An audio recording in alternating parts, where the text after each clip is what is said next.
Friends, welcome back to the Wild at Heart podcast here in the week of November 22nd, which is Thanksgiving week. Wow. Hooray, I can't believe we're here already. How did we get here already? I don't know. But yay, we are. We are, and it's freezing in the studio this morning, so I'm wrapped in a blanket as we're recording.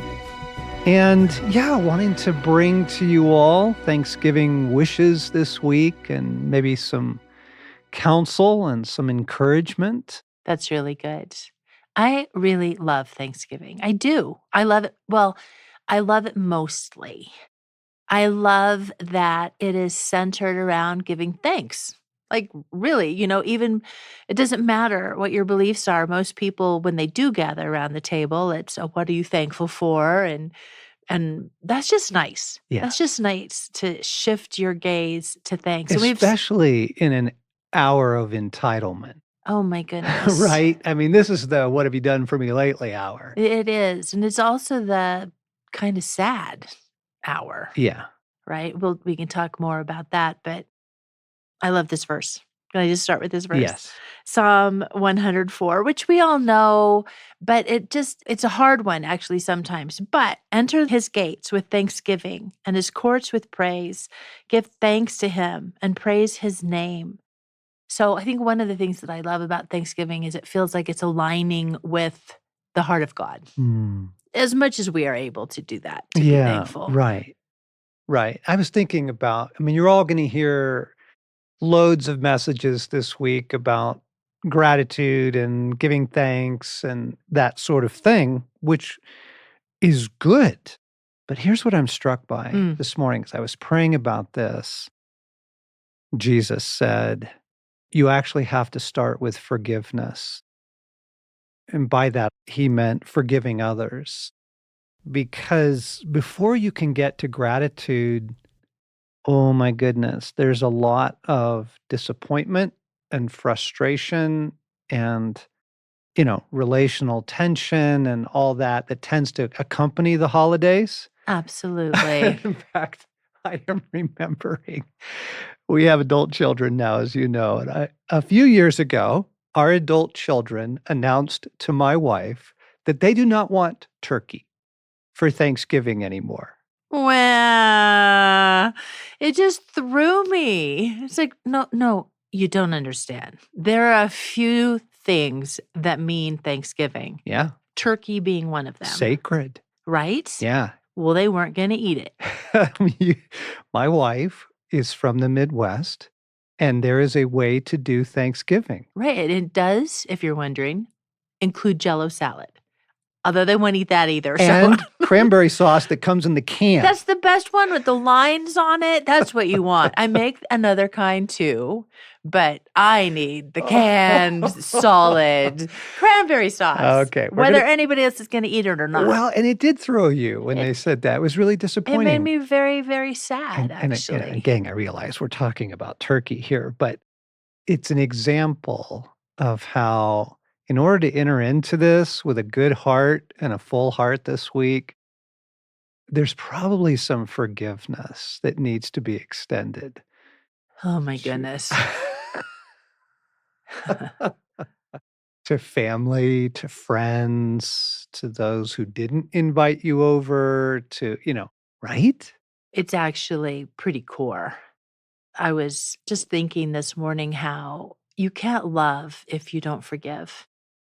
And okay, so the husband quickly goes through the roster. Oh gosh, why was she thinking that she needs to forgive in order to love this morning? What? It was about the dog. Okay, I can live with that for right now. But that's why forgiveness is essential, And we are talking specifically about Thanksgiving, whether you're hosting, whether it's people aren't offering to bring enough, whether you're going to someone else's house and you're bringing too much, whether you weren't invited at all and you're alone, there is forgiving to do. Just to get your heart into a better place. Like, I want my heart in a better place. And look, especially this year, gang, we are all tapped out. And I know everybody's rallying and everybody's, putting a good face on things, but when you look at your reserves, they're pretty low because you burn through your reserves to get through the last, 19 months. And when you are tapped out, it's just, it's hard to love well and overlook things. Uncle Henry's going to make his bad jokes again this year. Or my mom's gonna criticize the way I made the gravy or Yeah. how I look or Yeah. Just being aware of they're tapped out, you're tapped out, and the cultural climate right now is get upset. oh my goodness. You really ought to be upset about and then just fill in the issue, mask, no mask, vaccines, no vaccines, gender and education and da da da da da da da Which da. is flowing from a number of places within the human heart and the Yes. external world, the Yes. atmosphere we're breathing in Yes. every day. A friend of ours was riffing the other day on the church's historic position of being an ambassador of Eden in the world, Yes. of being the new Jerusalem in the world, Yes. right? And that's why churches were, made gorgeous and beautiful to be a representation of the kingdom of God, Mm. forming little outposts in the world. Uh-huh. Well, what we have going on now is this rage in the world that we can't make Eden happen. And I mean, whoa, the hostility and the politics and The the blame. yes, and the blaming. So this is the hour, and it's this controversy and it's this injustice and it's this expose and this is just your daily news feed, Yeah. right? And so the cultural climate right now is get upset. You really ought to be upset. And I think Thanksgiving week is going to be a wonderful antidote for all of our souls. I thought you were gonna say a wonderful opportunity to get upset. Well, Antidote is a way better it's an way to look at antidote it. because we got to back out of all that, gang. We just got to recognize that's the air I'm breathing. And there's just this low grade irritation because we are all tapped out, right? We've all been throttled by the last couple years. But I love what you said about acknowledging that other people are tapped out too, because that really helps to extend mercy and give you the grace Mm, by God within you to forgive, to know, oh, no, they're tapped out as well. They're not yeah. operating with a full tank. Right. Right. That's really good. So, forgiveness in order to get our hearts in a good place, to Mm. get to gratitude, because people are disappointing. Holidays can be disappointing. I've really had to reconcile myself to the partial.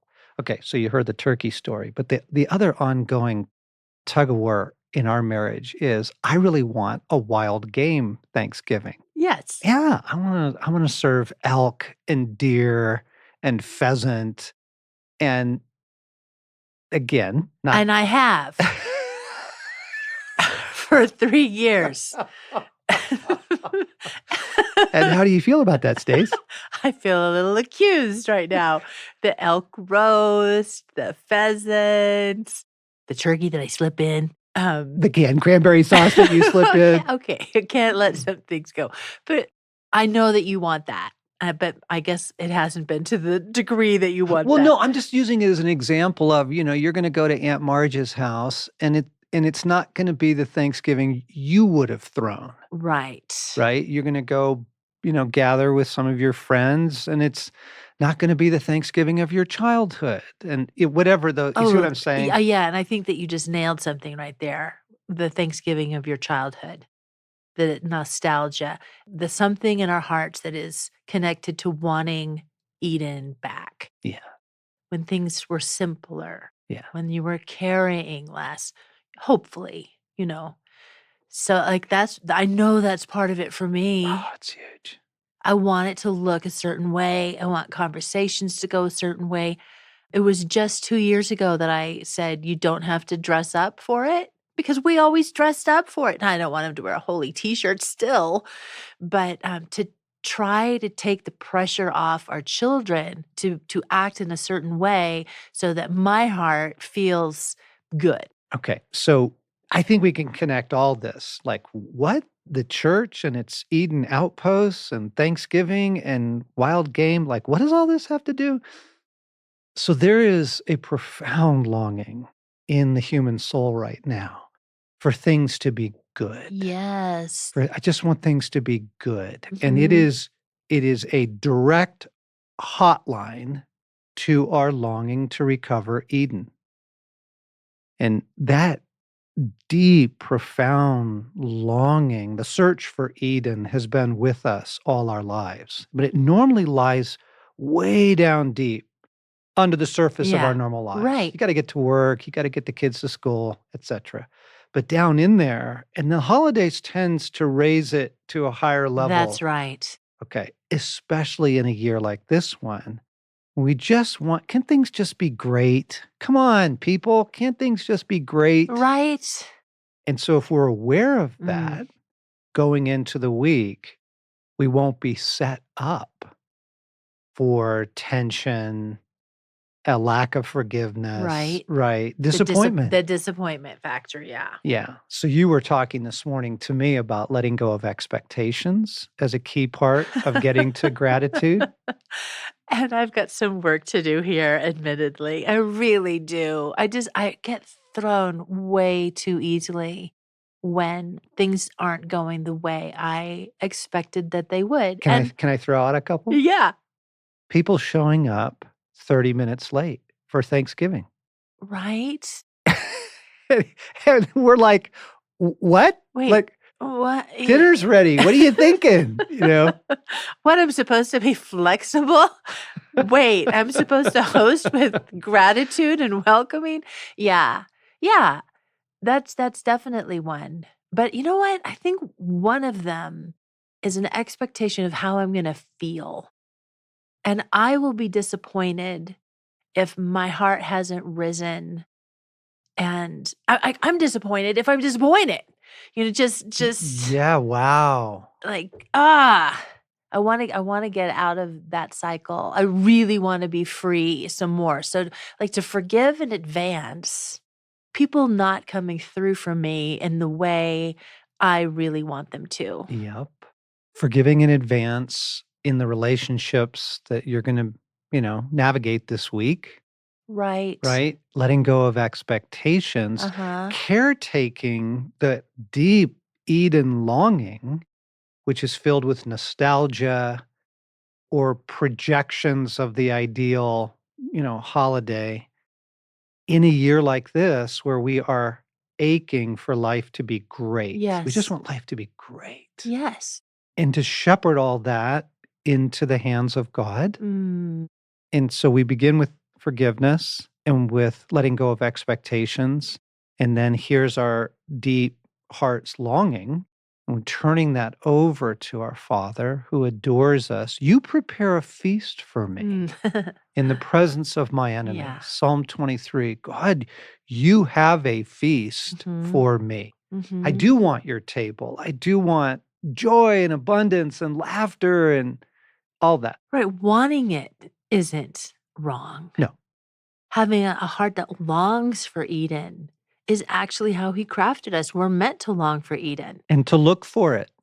Yeah. And to Yeah. create little outposts of it. I think Yes. holidays are really important markers. Mhm. We go to a lot of effort in our kind of family clan to make it beautiful and joyful and feastful because it is an announcement of the coming kingdom, but Yes. it's also partial. Right. And just over the years, for me, ahead of time, I bless the partial. Oh, that's so important. I bless the partial. This can't possibly live up to my current, right here, November 21, longing for life to be great and recovery and all that, right? Like I can't put that on people or events Oh, this is a rescue, honey. I can't do that right now, but I do it is precious, the Yes. longing, the need. I have got to shepherd that into my Father's hands because Psalm 23, you are good, God, and you do have a table for me. I do pray for your feast. I Yes. pray for all that you have for me. Yes. I think it will help folks. You don't have to feel forgiving to forgive It's vital. or to think that you have forgiven. Feelings take a while to catch up to the act of forgiveness. Yes. And the same thing with gratitude. You don't necessarily feel overflowing with gratitude, but as you begin to express it, your feelings and emotions, your heart catches up. So, what are you grateful for this week? Is this for me to answer or Yep, for people to think on right both. now? Okay, as you all think about it, my mind immediately went to very simple things. Your husband, for example. Obviously, wrapped in a blanket, looking fantastic. Of course, there's the big things that I'm deeply grateful for the love of God. I'm so thankful for my family, my husband, my children, my grandchildren. Yes. But where my mind went was I am thankful for the fragrance of the wind in the different seasons. And I'm thankful for seasons when I can actually rest. Mm. I'm thankful for those quiet evenings where you and I can play a game of cribbage or just sit next to each other and not talk, just read. And thankful for our dogs. I'm thankful for flowers. I'm thankful for the beauty of snow and it covers the ground and like the simple things and that what it primes the pump. Yes, it does. Yeah. And you get going. Yeah. I find myself so thankful, right? As I just asked my heart, what am I thankful for right now? I am so grateful for the daily shepherding of Jesus, Amen. the way he catches me. Hey, don't bring that up in that meeting. You actually don't need to bring that up. Or, hey, you actually don't need to write tonight. You'll get that book done. You don't write tonight. Your heart's not So there. I mean, so important. many kind steps. Yes, the shepherd, the guide, the friend. So grateful for that daily. I am super grateful for the imminence of the return of Christ Yes. because Eden is just around the corner. It's just around the corner. Eden is returning, the Mm, mm. return of Eden. And then I don't have to put it on holidays. Yeah, it removes the pressure when you know what's Oh, coming man. soon. It's huge. You know what I'm grateful for? I'm grateful for our friends listening right now. I'm thinking of the men and women all around the world. So grateful for you. I'm grateful for your stories Yes. and for sharing your stories with us. I'm grateful for your love, your support. I'm grateful for your prayers. Yes. Thank you. All you who pray for us, thank you. I am so grateful for all of our friends out there who have taken up the flag of this message and in different beautiful ways have brought it into their world, sharing it with friends, with family, hosting basics, leading small groups through Beautiful Outlaw, just all of the ways, friends, that you have joined us in the ransom of the human heart. Yes, it's the best. So Mhm. grateful for the camaraderie we have with all of our friends who are listening. Yeah, thank you, everybody. We certainly don't wanna let a Thanksgiving podcast go by without saying thank you to you. Absolutely. Our So, friends and so thankful. allies. Oh my goodness. Yeah, you actually are the true family. I really appreciate it when Jesus says, "Who is my mother and my brother and my sisters? Those who do the will of God." Yeah, I mean, yeah. he reframes family, and we Mhm. feel such a kinship to all of you, and we're so grateful for you. So, happy Thanksgiving week, everybody. and recognizing that around the world, not everyone's celebrating Thanksgiving here in the Not week of now, November yes. 22nd. But Love and regardless, we raise a glass to you. yeah, we do. And hopefully this is shepherding your heart into a good place this week. One more thing before we go. Really excited to tell you we've got a new book or plan or map or anyhow, it's called A Year with Men. And it's something we've been building over, the last several months. We wanted a game plan to guide a small group of guys over the course of a year together through 5 different series, through Wild at Heart and Becoming a King, and even through the HBO Band of Brothers series about Easy Company and World War II. So it's a map. It's a study guide to take a small group through that. And we also built in like adventure trip suggestions and time out for the group to breathe. Anyhow, we're done. It's out. We're stoked. And it's available on Amazon. It's called A Year with Men.